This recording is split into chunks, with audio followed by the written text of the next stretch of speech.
All right, we are joined by the Michigan State Spartans, head coach Tom Izzo, Tyson Walker, Jaden Atkins, and Joey Hauser. We'll start with an opening statement from Coach, then we'll go to questions for the student athletes. No matter how long you're in it, it never ceases to amaze you that, and I thought we had as good a 3 days of practice as we could have. I thought our guys were fresh, sharp. We started out the game pretty good, but I gave a lot of credit to Ohio State and to Chris Holman. I hope that writer was here that asked me questions in Columbus. If he is, raise your hand. But, he got his guys to play hard, and I just didn't think we brought it. We were ready to go early. We get a little lead, and you got to give them credit, too. They hit some incredible shots, and we just couldn't buy some. So I said to our media for 3 weeks that I didn't think our defense has been very good, and it would get you in a tournament. And so I guess my experience kind of gave the answer.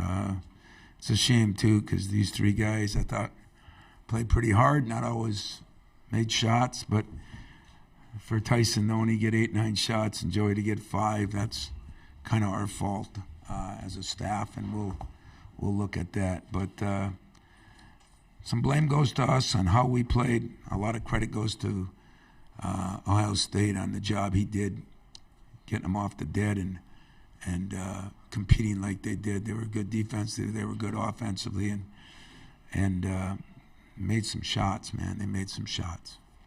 Questions for the student athletes, please raise your hand. We'll get a mic to you.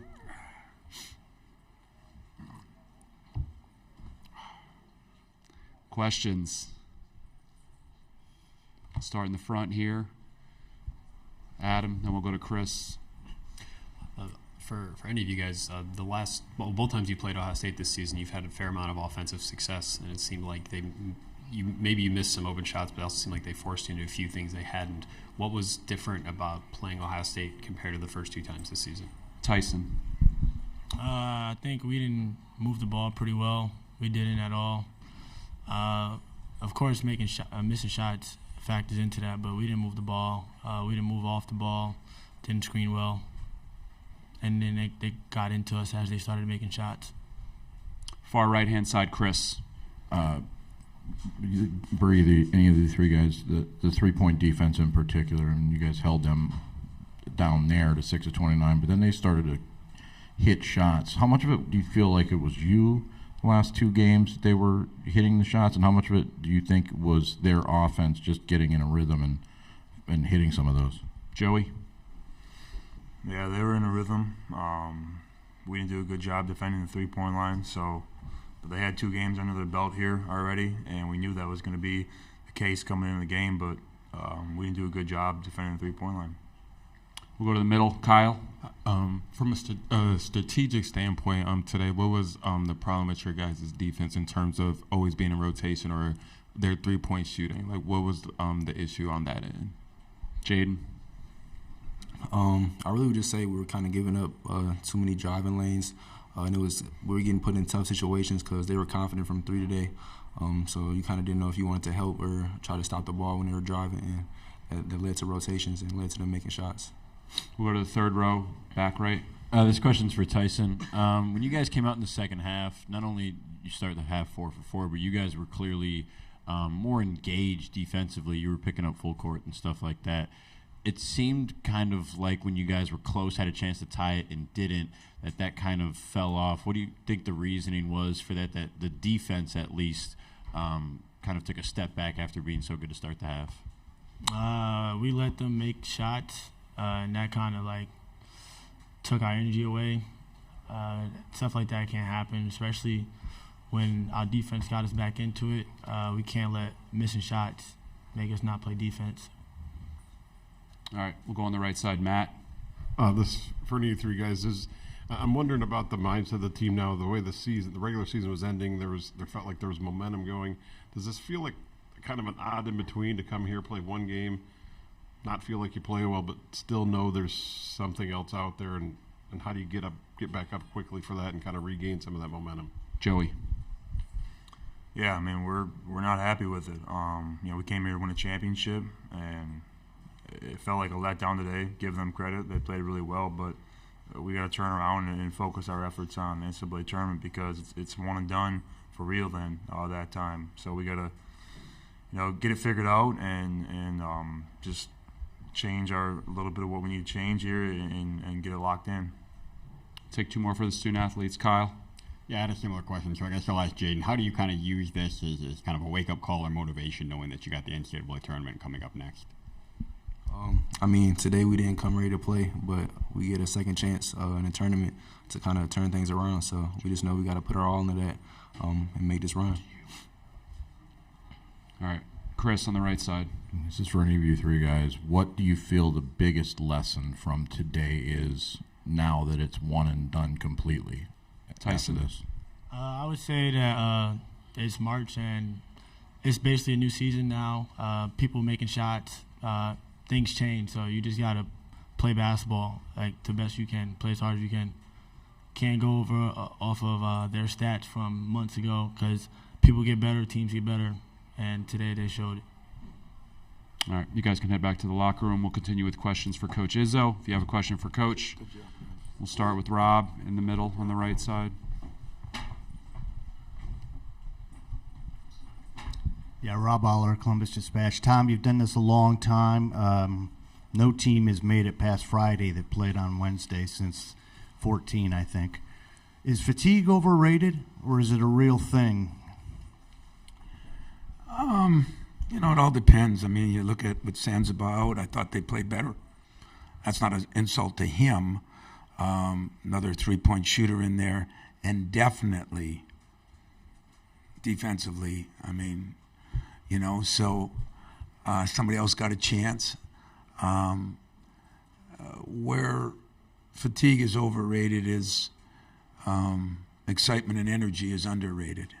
I'm trying to tell a couple of my guards that your body language, your emotion, your energy makes a difference, Tyson, I thought he played hard all game, and, we had some other guys that didn't play as hard. I don't know why, but when you start making shots like that, things go your way. I mean, they made some shots. I mean, give Suing credit. He acted like a fifth-year senior. 4 or 7. He's just not that kind of shooter. But give him credit on that.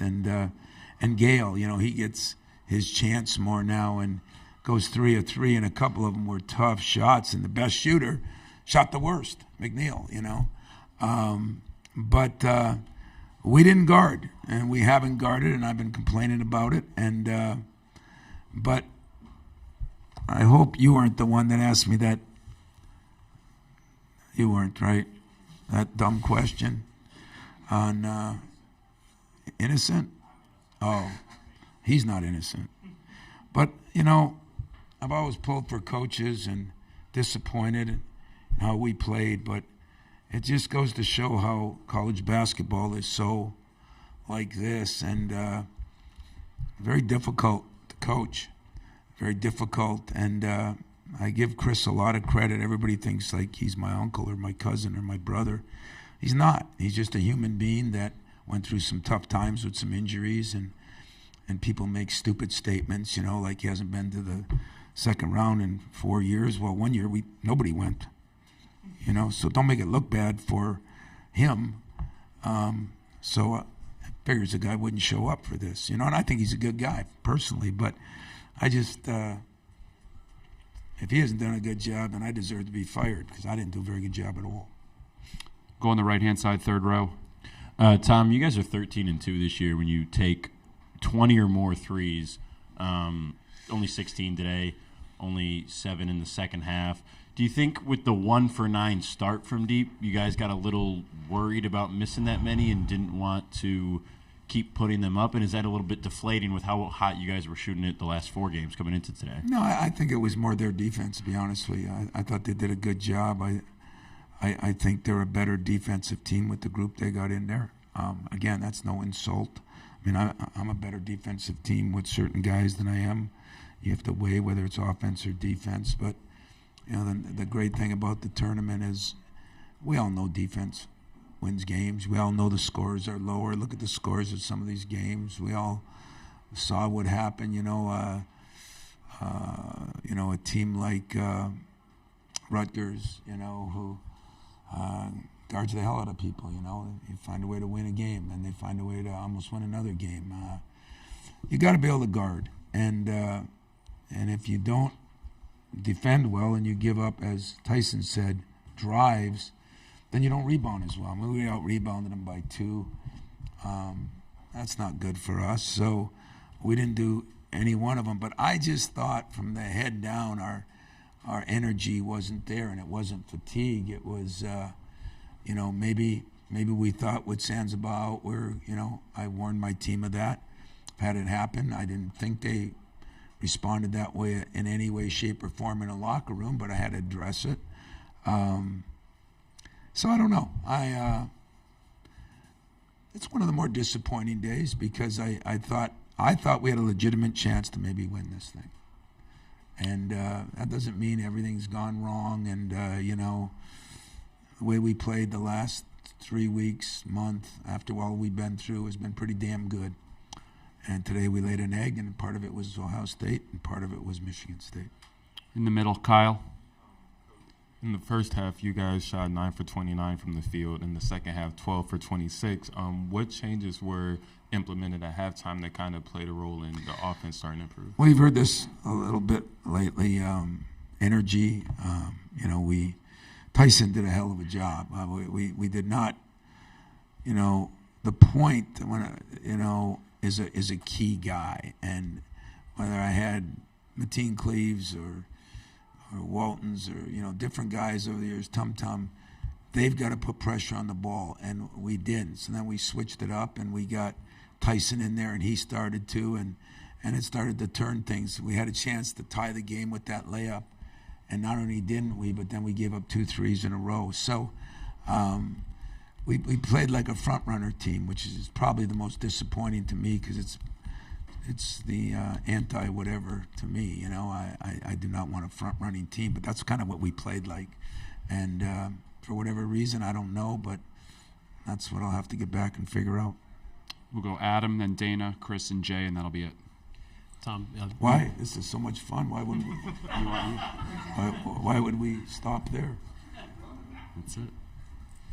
Well, you talked about Sensabaugh a little bit and the impact of him not playing on the game. As the opposing coach, when the other team's leading scorer is out, how, if at all, does that impact your prep? I know, but we only didn't impact our prep at all. I didn't find out until minutes before the game, so right. Didn't impact my prep at all. Didn't impact it to me at all because I've been through it 100 times. I've seen some teams play better when their superstar leaves. I've seen some teams fall apart. So for me personally, but I don't play the game. And when I addressed my team with it, I didn't see any reason where anybody took it, like, ooh, good. It has no bearing on it. They've already proven that they've got guys. They've got 6 starters because McNeil, to me, is a starter, has been a starter. So, and Sensabaugh is a hell of a player, by the way. A hell of a player. I just felt like maybe they played different without him. Maybe he convinced them they got to really guard. And a couple of those guys I thought put on a lot of pressure. I thought Roddy really played well. I thought, their center, Okpara, did a good job on the ball screen, stepping up and that, creating some problems. And, we just didn't handle it very well. But I say all that, I still think it was our energy on the defensive end. What did we shoot the second half? 46, 28, not great, but it was our defensive effort that, those of you that want us to be an offensive team, there aren't many around. So, far left-hand side, Dana. Tom, Chris talked about intentionally growing this team young, playing them a lot of minutes, which it's not really the way college basketball is these days, but he wants to build that foundation, which is not easy. What does that say to kind of see the progress and the struggles that they went through for him to be able to get them to this point?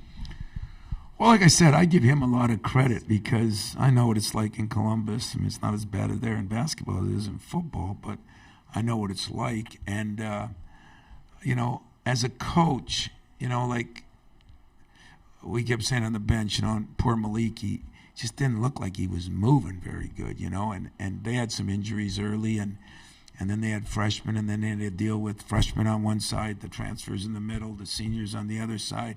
There's so many obstacles that we all have to go through now, and we have to figure them out.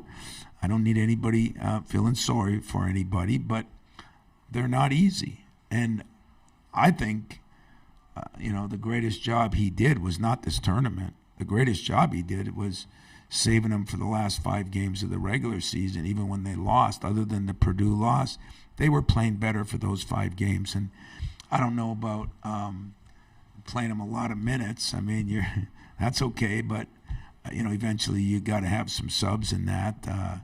But right now they're on a high.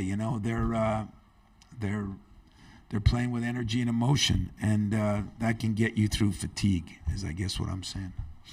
Far right side, Chris. We talk so much about the 3-point line and everything, but when you guys did try to go inside, you mentioned Akpara. He had a difference-making kind of game on the boards and with those blocked shots. I guess how difficult is that when you are trying to hit from outside and you get downhill and then you run into a guy throwing shots at him? Well, that was one of the other things that we've been so good at. We've been so good on our break. I think in the last time we played them, we scored 22 points or something off our break, and today I didn't think, I thought AJ pushed it early, and then I thought we just didn't, and for whatever reason, and that was part of our struggles. But listen, they're playing really good. We're not as bad as we played today. It's been evident by what we've done in the last month, to be honest with you. But a couple things happened early in that game. We didn't cut out. They got a rebound, and we've been really pushing the envelope to try to make people understand that the little things matter. I was watching a game today, and my pet peeve is free throw cutouts. We lost at Iowa because we did not cut people out. I mean, that went unforeseen with all the threes they hit. There was a missed free throw. We didn't cut them out. They got a bucket. That was the difference in the game. I saw today there was about 4 times when one of the teams didn't cut out at the free throw line and ended up costing them. The little things do matter, but this day and age, I think most kids don't look at it the same way. So that'll be emphasized this week in practice. See if we can do a better job. Last one, Jay on the left side. Mentioned your defensive issues over the last couple of weeks. What can you do between now and the start of the NCAA tournament to get that turned around? Well, that's the beauty of it. I don't have to reinvent the wheel, as I said. We've done that, been there. We played really good defense. We were second or third in the league in field goal. We were first. I think we're still first in 3-point field goal. Now, you wouldn't guess it, but we really were. And even when those 2 teams late hit some in the regular season, we were still first. So we've already been there. It's not like but effort is a funny thing, and energy is a funny thing. And sometimes I think when you start playing better offensively, I feel like we got casual defensively. And you saw that one stretch, and we weren't. That should be 40 minutes of that. And that falls on me. So I'm going to find some guys that want to do that for 40 minutes. And today we didn't, and the better team won. They outplayed us in every aspect, offensively, defensively, even rebounding them. We beat them, blocking shots. I give a lot of credit to them. They'll have their hands full with Purdue. This tournament's about matchups too. And sometimes matchups work for you, sometimes they work against you. But if I wasn't playing against them, I would have been cheering when some of those threes that had no business going. I mean, I'm giving them a lot of credit, so make sure you guys from Columbus, especially my buddy back home, that understands they still made some shots from heaven, and that's kind of what happens, and I give them a lot of credit. If they can keep that going, they'll keep winning. I think those guards could create some problems, and Purdue is really good, but maybe they'll set a precedence and keep winning. I mean, it's been a it's been a fun team to watch from close and afar, and tell my guy that probably Chris deserves some credit for that. Thanks a lot. Thank you.